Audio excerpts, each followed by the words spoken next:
Kita ini anak Adam atau anak kera? Anak Adam ya, sepakat? Ya. Sebenarnya si Darwin itu dia cocok logi. Sebelum Nabi Adam turun ke bumi, memang sudah ada makhluk mirip kera. Mirip, Pak. Sebanyak 70.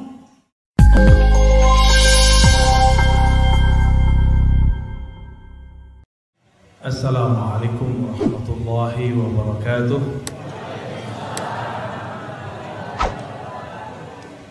Alhamdulillahilladzi ja'alana min ummati sayyidina Muhammad sallallahu alaihi wasallam. Walhamdulillahilladzi nahmaduhu wa nasta'inuhu wa nastaghfiruh wa na'udzu billahi min shururi anfusina wa min sayyiati a'malina. May yahdihillahu fala mudilla lahu wa may yudlilhu fala hadiya lahu. Amma ba'du. Alim ulama, umara yang tidak mungkin saya sebutkan satu persatu, mohon izin duduk lebih tinggi sekete, Prof ya, Buya, Kasadonyo. Tema kita tentang Maulid Nabi. Berapa menit? 30 menit, habis itu tanya jawab ya? Oke, baik. Mau teori atau cerita? Hah? Mau teori atau cerita? Udah ada tua. Cerita ya? Yakin teori, yang ahli teori itu Prof di belakang tuh. Baik, ikutin aja ya. Satu kali Jabir bin Abdullah menceritakan perkara seorang sahabat yang umur biologisnya lebih tua dari Nabi Muhammad. Namanya Ibnu Asyam. Siapa namanya? Kubas atau Kufas ibn Asyam. Diriwayat Imam Tirmizi, hadisnya sahih. Ibnu Asyam ini secara umur lebih dahulu lahir daripada Nabi Muhammad sallallahu alaihi wasallam. Ketika terjadi serangan tentara gajah itu, Ibnu Asyam melihat dan dia mengerti. Ingat, biasanya anak-anak ingat umur berapa? 3 tahun bisa ingat gak? Enggak, 4 atau 5 tahun bisa ingat ya. Kita kalau umur 5 tahun kayaknya masih bisa ingat sesuatu. Saya masih bisa ingat waktu umur-umur ya 4 atau 5 tahun tuh masih ada yang kita ingat. Lalu Ibnu Asyam ditanya, "Wahai Ibnu Asyam, a anta akbar am Rasulullah?" Ya. Ini sudah pernah kita sampaikan di beberapa tempat, tapi perlu kita sampaikan di sini. Wahai Ibnu Asyam, Ubas Ibn Asyam, engkaukah yang lebih akbar? Apa arti akbar? Besar. Atau Rasulullah? Apa jawaban Ibnu Asyam?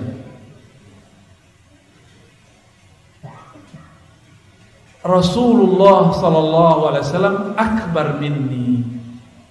Kalau besar, lebih besar Rasulullah daripada aku. Tapi ana aqdamu maulida. Aku lebih dahulu lahir. Jadi bisa saja ada orang lahir lebih dahulu, tapi dia tidak lebih besar daripada yang lahir belakangan. Apa yang dimaksud dengan besar di situ? Inilah yang disebut umur rohani. Umur apa? Umur rohani.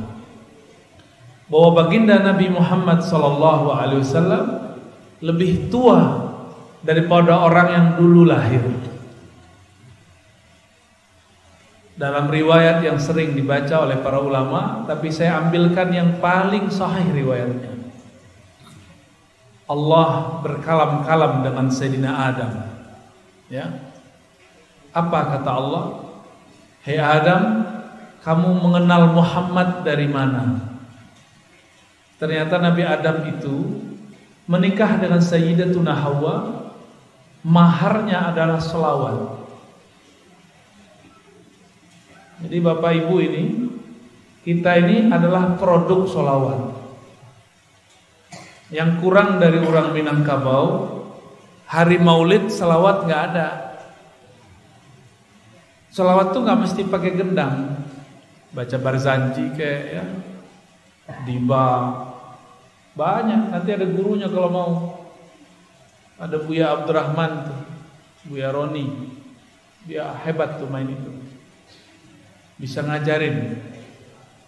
Ini yang kurang. Maulid ada tapi tidak ada selawatnya. Maulid ada tapi tiada kisahnya.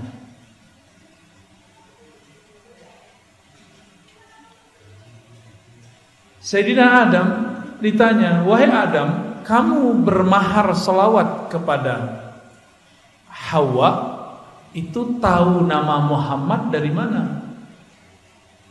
Apa jawaban Nabi Adam? Ya Rabb, ra'aitu ismahu ba'da ismik. Kira-kira begitu kalau diterjemahkan. Ya Allah, aku memandang ke arasmu, lalu aku melihat ada namanya setelah namamu. Aku yakin orang itu yang punya nama itu pasti orang yang sangat mulia. Maka aku berselawat kepadanya. Jadi nama Nabi Muhammad sudah tertulis di mana? Kalau namanya sudah tertulis, orangnya sudah ada belum? Tahu dari mana belum? Tebak-tebakan ya.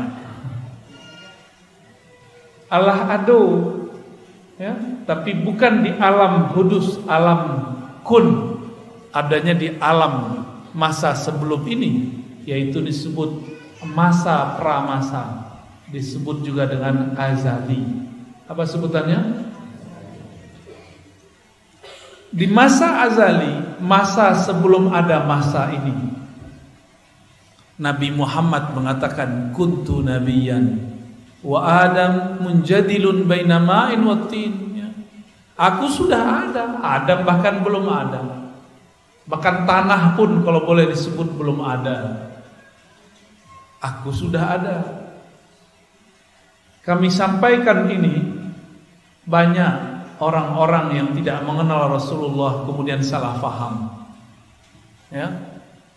Berarti Nabi pertama bukan Nabi Adam secara hakikat, tapi Nabi Muhammad. Kuntu nabiyyan. Aku sudah diangkat jadi nabi. Adam belum ada.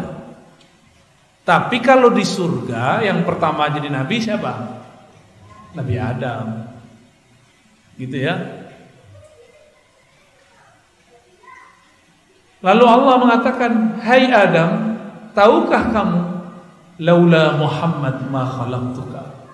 Wahai Adam, kalau bukan karena sang Muhammad itu, aku tidak akan ciptakan engkau. Kita ini anak Adam atau anak kera? Anak Adam ya, sepakat? Ya. Sebenarnya si Darwin itu dia cocok logi. Sebelum Nabi Adam turun ke bumi, memang sudah ada makhluk mirip kera. Mirip Pak. Sebanyak 70. Kita menyebutnya dalam dunia ilmiah manusia purba, ya, manusia prasejarah, manusia saat sejarah belum ditulis.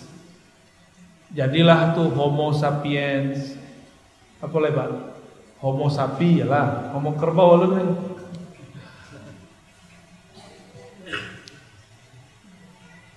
Makhluk-makhluk itu ada sebelum Nabi Adam.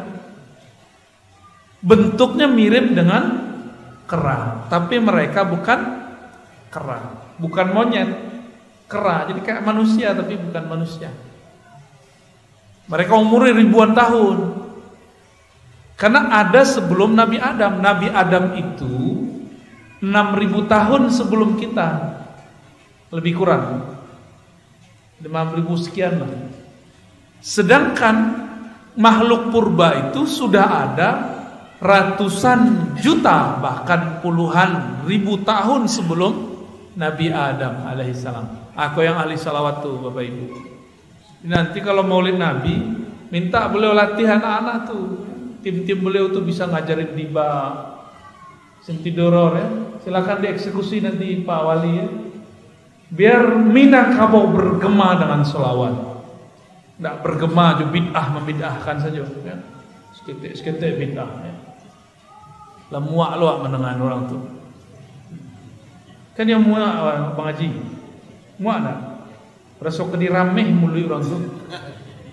Tapi tak boleh ada kena hukum apa tu. Ya.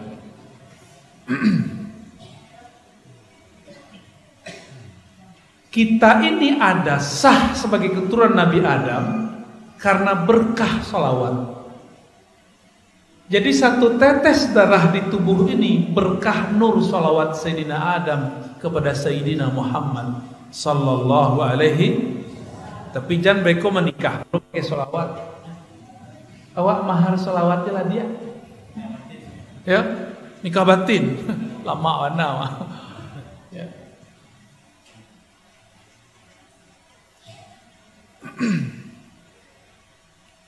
Nabi Adam ketika beliau kesepian di surga, Allah ambil dari tulang rusuknya, terciptalah Sayyidatuna Hawa. Hawa pakai hak kecil bukan Hawa ya. Kalau Hawa kecondongan nafsu.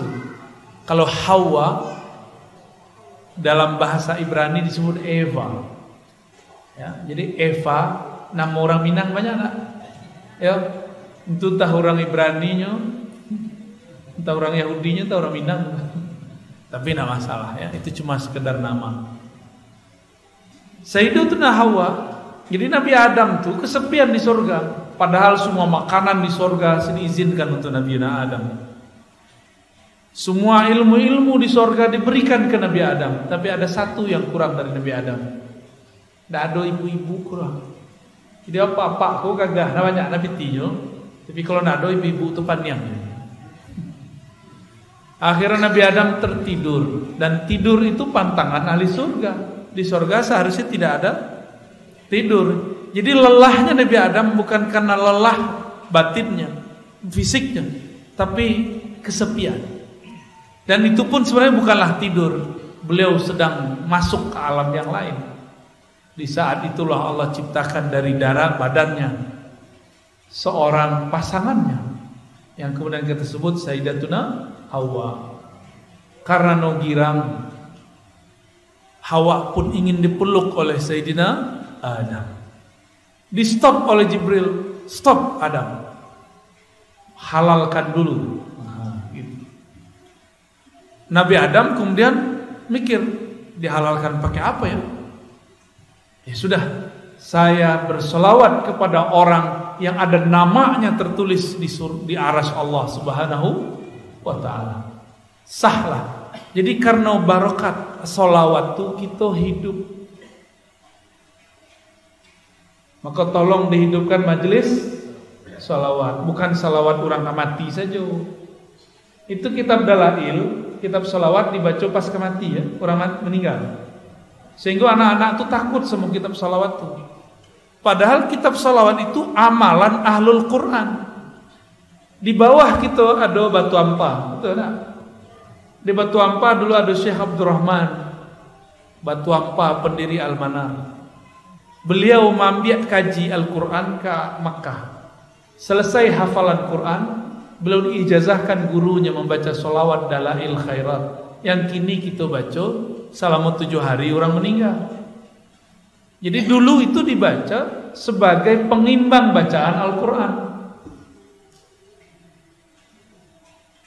Kini dibaca orang mati saja ya.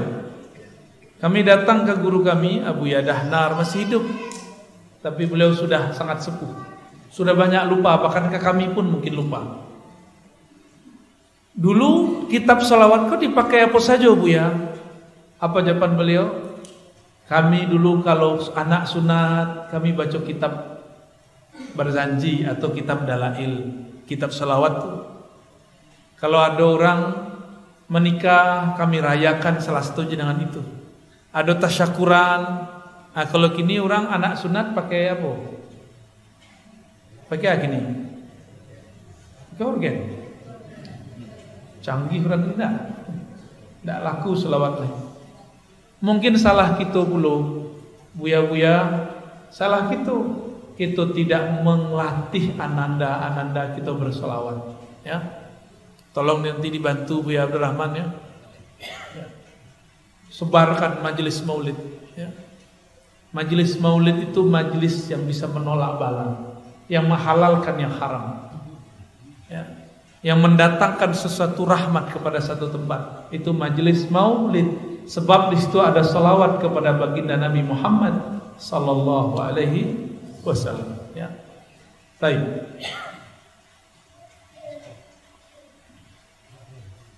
Jadi Nabi Muhammad lah ada sebelum Nabi Adam. Apa nama beliau? Itulah namanya Ahmad. Dari mana awak tahu? Dari surat As-Saff. Ruhullah bernama Isa bin Maryam mengatakan, aku mengabarkan kepada kalian kedatangan seorang Rasul, dulu namanya Ahmad. Kira-kira gitu. Kalau diterjemahkan bebas ya. Ismuhu Ahmad, di alam ruh, di masa azaliyah, masa sebelum ada alam semesta, ia bernama Ahmad. Jadi siapa yang mengabarkan nama beliau Ahmad? Nabi Isa. Abdullah ibn Salam, beliau ini seorang penghafal kitab Taurat, tinggal di Madinah. Kok tinggal di Madinah? Karena pendeta-pendetanya mengabarkan akan muncul Nabi di Madinah. Dulu namanya Yathrib. Yathrib itu nama pedagang atau penguasa di Madinah.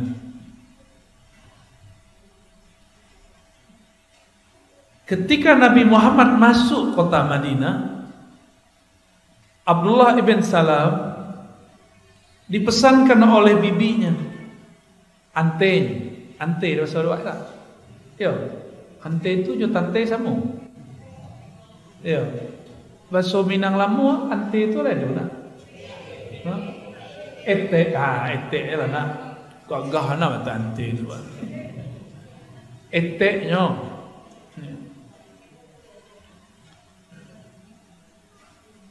Tapi tidak lama lu sebut ete.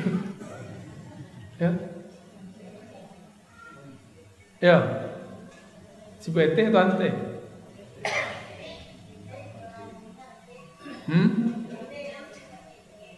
Ambo jadi lupa. Anggaplah ete selana. Ete-nya Abdullah bin Salam. Itu bapasan. Kalau datang orang yang dianggap Rasul namanya Muhammad, pandanglah wajahnya. Jika engkau melihat wajahnya, pasti di wajahnya ada cahaya kejujuran. Kira di wajah wakku ada rekaman jejak pembohong, berarti ada yang ngerti. Ya, pamberang tuh kelihatan di muka tuh. Aceh orang wak pambudui. Kalau orang pakai buah pembunuh, sama nak? Sama sawa. Ya. Luruh, nak? Jalan luruh. Pakai R. Kalau kami bentuk orang Perancis, R itu dibacanya Ra.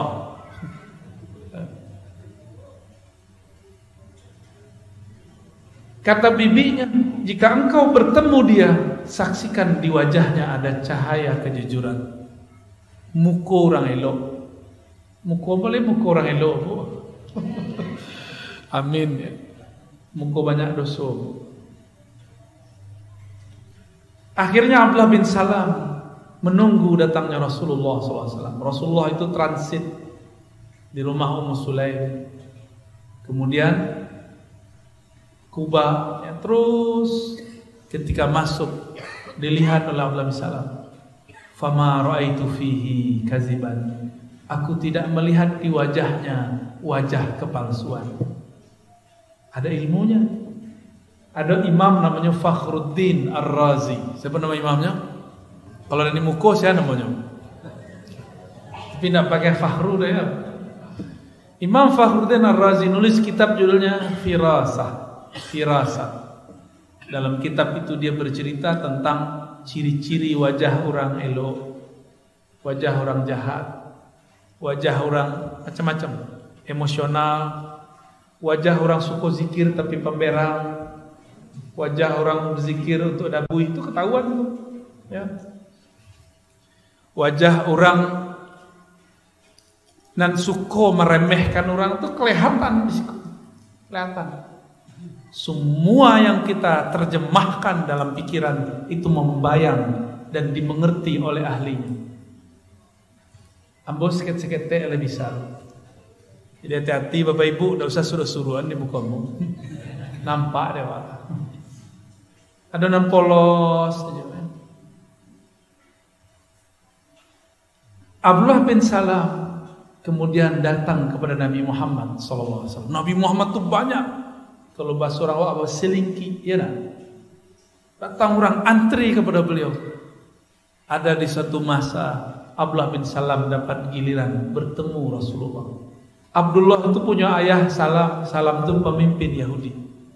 Hafal kitab Taurat. Lalu Abdullah bin Salam mengatakan, wahai Rasulullah, terimalah persaksianku. Tiada yang berhak disembah kecuali Allah. Engkau adalah Rasulullah sallallahu alaihi wasallam. Jadi Abdullah bin Salam itu tidak perlu nguji-nguji Nabi, cukup memandang wajah Rasul langsung percaya. Cuma ada orang kan suka mau uji. Ada yang mujinya juga pertanyaan, ada yang mujinya dengan keajaiban. Sekali datang Arab Badui ke Nabi. Kini Nabi membaca di pikirannya, ia membayangkan Nabi itu orang ajaib. Maka Nabi memberikan tawaran ke Arab Badui. Hai Arab Badui, percayakah engkau kepadaku bahwa aku Rasulullah? Bertanya orang Arab Badui itu, apa buktinya engkau seorang utusan Allah? Apa jawaban Nabi? Karena Nabi faham orang Arab Badui itu suka yang hebat-hebat, yang ajaib-ajaib kayak anak-anak kita ini. Kata Nabi SAW, wahai Badui, kamu saksikanlah aku panggil pohon di seberang sana, dia akan menyeberangi, memanggilmu, menyamaimu, hadir di depan kita. Kata Arab Badui, boleh, coba aja. Gitu. Akhirnya Nabi kemudian memanggil pohon di sudut kampung, dan itu berjalan sampai ke depannya. Coba bayangkan, pohon jalan-jalan, itu bayang dalam film ya. Nah, kan adik-adik kok semangat kalau cerita model itu. Orang Arab Badui badannya kadang akanya gitu. Ini membayangkan sesuatu yang ajaib-ajaib. Lain dengan Abu Bakar, lain dengan Umar. Mereka tidak butuh pembuktian-pembuktian. Lain dengan Abdullah bin Salam, cukup memandang wajah dia tahu ini seorang Rasul Allah sallallahu alaihi wasallam.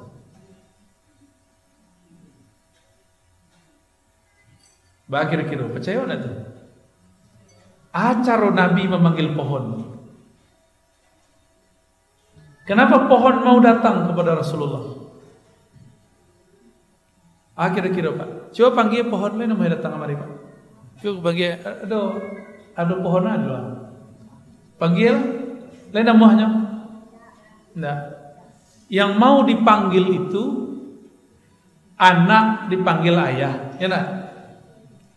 Dipanggilnya udah ayah, lain mau datang?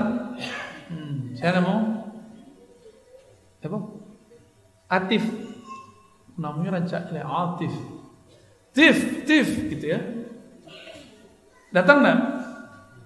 Dipanggil jo namo atau jo bukan namo? Nah, itulah ilmunya Nabi. Nabi itu mengenal nama-nama. Jadi pohon tuh ada ruh di dalamnya. Namanya ruh nabatiyah. Ada namanya dan Nabi memanggil namanya makanya datang. Kalau kita tahu namanya pohon rambutan, itu kan awak bagi namu, ndak namanya tu. Awak nama bagi namu. Tadi MC kita mempersilakan nampu, disebut namanya Ar-Razi Hashim, makanya mau nanya kata. Kalau disebut tadi Dr. Aldomi, itu inyo dah nanya. Dek namo disebut awak menyahut. Paham? Jadi Nabi itu memanggil roh daripada yang ada di pohon. Jadi di pohon itu ada roh. Syukurnya di dalamnya bukan roh hayawan, ruh hidup, tapi di dalamnya adalah ruh nabat, ruh tumbuh. Kalau ruh hidup, awak haus malam-malam bercerabui wajahnya. Awak kan minum, tiba-tiba ada ureknya pohon. Ya masuknya dulu kan bentuk sedotan, apa seorang wah pipet. Ya, kami datang ke Pulau Jawa, pipet tegala awak dulu. Ya tu Bu Yaswi tu jadi pipet sobok. Karena mereka tidak punya ruh hayawan, ruh yang hidup, cuma punya ruh tumbuh. Makanya pohon-pohon tidak berebut dengan kita, kecuali jika dipanggil. Nah, nanti di akhir zaman, pohon-pohon itu berkalam. Wahai umat Muhammad, di sini ada orang kafir. Jo awak paham tuh. Tidak usah jauh-jauh. Allah mengatakan sabbaha lillahi ma fis samawati wal ardh. Wa in min syai' illa yusabbih ayatnya bihamdi rabb. Ya. Tidaklah ada sesuatu kecuali bertasbih kepada Allah. Bertasbih apapun yang di langit, apapun yang di bumi. Lai tahu tasbihnya. Kalau belum bisa faham tasbihnya tumbuhan, nanti kalau masuk itu datang tumbuhan-tumbuhan itu berteriak, tapi kita tidak faham-faham. Itu ilmunya Nabi diturunkan di akhir zaman nanti insyaallah, ya. Tak lama lagi. Tak lama lagi nanti ada ilmu itu muncul. Nanti adik-adik nanti bisa ngomong sama pohon. Mau enggak? Hon. Ya. Buah dong turunin gitu. Bisa turun ntar. Bisa ngomong sama pohon enggak? Sama kucing bisa ngomong enggak? Lah bisa mengecek juga kucing. Ciang. Kalau orang sakit hati Jawa, terdengarnya apa? Ciang. Salah dengarnya kan? Itu kan kucing itu ada namanya. Beda bahasa sudah beda sebutan. Cat, kid, kucing aja buah. Meong. Itu bukan nama kucing. Itu manusia menyebut kucing. Nabi Muhammad SAW dalam perjalanan beliau berdakwah, sesekali terjadi beliau masuk ke suatu kampung. Di kampung itu ada hewan-hewan datang ke Nabi sujud. Dilihat oleh sahabat. Apa kata mereka? Ya Rasulullah, izinkan kami sujud kepada Engkau. Lalu mereka sujud. Nabi kemudian angkat kepala mereka. Tidak boleh manusia sujud kepada manusia, kecuali kalaupun diizinkan pasangan kepada pasangannya, tapi tidak diizinkan. Apa alasan mereka tadi? Wahai Rasulullah, hewan pun sujud kepada Engkau, kami malu, kami hendak sujud juga kepada Engkau. Kata Nabi, tidak boleh. Ya, jadi hewan tahu. Dan kami suka dengan kisah yang berikut ini. Pasti ada yang suka. Ketika Jabir jalan-jalan dengan Nabi di suatu pohon, tiba-tiba pohon itu menunduk, lalu menyapa Nabi, ya Nabi, salam alaik. Maka sekarang jadi syair gak? Ya Nabi, salam alaika, ya Rasul, salam alaika, ya Habib, salam alaika, salawatullah alaika. Jadi ada kalimat ya Nabi salam alaikum. Jadi kalam itu bukanlah buatan Ibnu Daiba, bukanlah buatan Syekh Barzanji, bukanlah karya Al-Habib Al-Habsyi, tapi itu diturunkan dari hadis-hadis Nabi. Ada pohon, setelah itu batu, setelah batu kemudian ada lagi hewan. Semuanya menyambut Rasulullah mengatakan ya Nabi salam alaikum. Kalau pohon bisa mengucapkan salam, jika batu juga mampu mengucap salam, kenapa kita yang punya qalbu susah mengatakan ya Nabi salam? Oh, Nabi kalau mati kecek siapa? Kecek orang kurang ajar. Nabi itu cuma pindah alam. Tubuh fisik mati, tapi yang ruh Nabi tidak pernah mati. Dalilnya apa? Sebelum tubuh Nabi Muhammad dilahirkan, Nabi Muhammad sudah Nabi. Ketika tubuh ini kembali ke tanah, ruhnya tetap sebagai Nabi, nggak ada urusan dengan tubuh itu. Ya, itulah kira-kira 30 menit. Suko di dongeng, ya. Tambah dongeng enak. Katanya tanya jawab. Ya, gak banyak terjawab. Mau tambah cerita? Iyo katanya. Jangankan kalian, apa-apa mama itu suka diceritakan. Nabi SAW naik ke Gunung Uhud. Gunung Uhud itu bentuk-bentuk bukit-bukit di belakang gua. Tingginya kira-kira. Bukit ada mau belakang Bapak Ibu? Bukit Simaraso. Hah? Bunian, durian, mana duriannya? Modus. Bukit durian. Ketika Nabi naik ke atas bukit,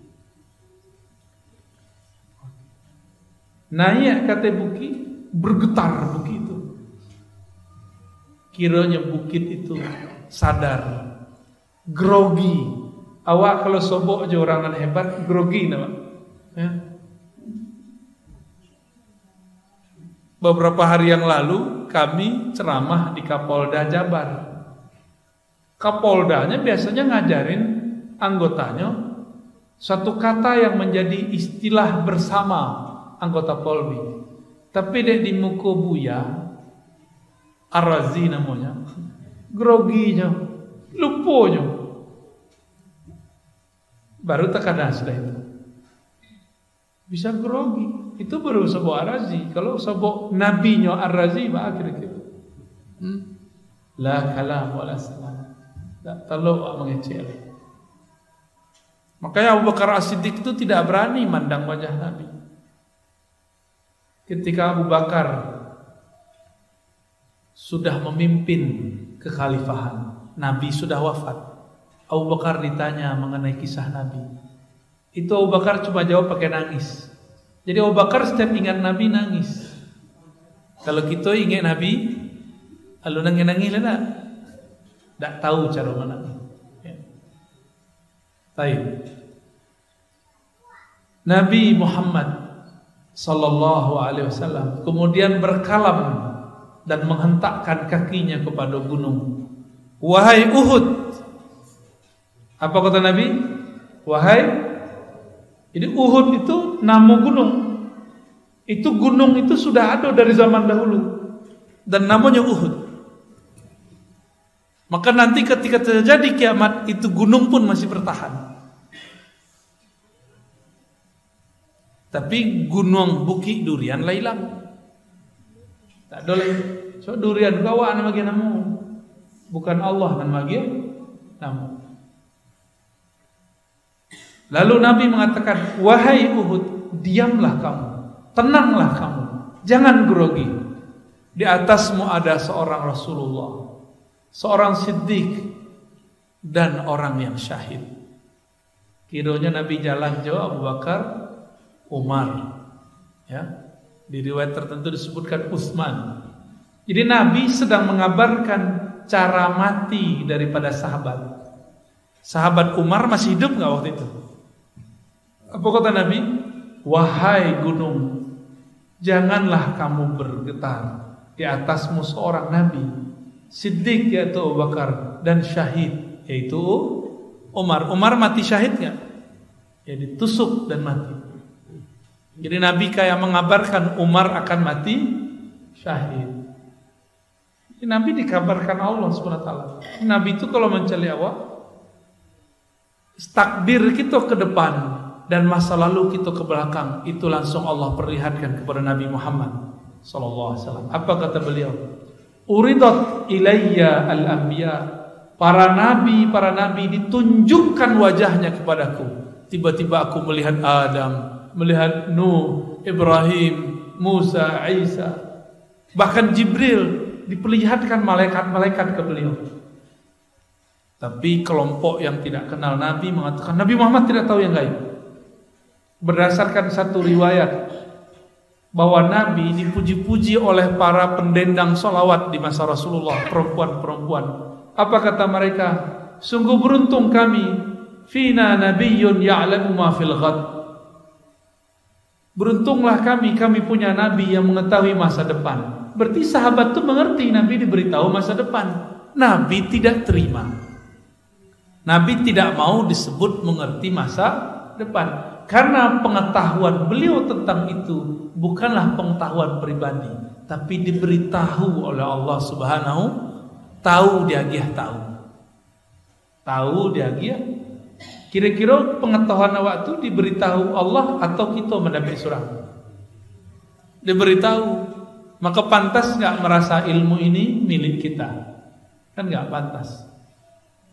Nah, jadi kira-kira itulah kalam Nabi. Langsunglah bukit Uhud itu, gunung Uhud diam. Jadi Nabi bisa ngomong dengan batu faham. Tapi kok ada namanya Abu Lahab, Abu Jahal gak faham-faham. Ya. Berarti kalau ada manusia tidak mengerti Rasulullah, berarti dia lebih apa?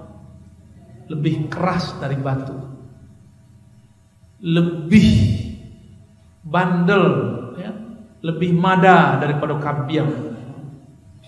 Ulaika kal an'am bal hum adal. Itu bahasa Qur'annya, bahasa wahnya lebih mada daripada kambiang. Kambiang binatang ternak bukan? Ya, kambiang diseret mau. Anjing kalau dilatih jadi anjing buru. Tapi kalau jiwa kolbu tidak dilatih, kolbu akan menjadi berabu-abu. Tak jaleh. Aduh, 3 kertas, bukan surat cinta ya.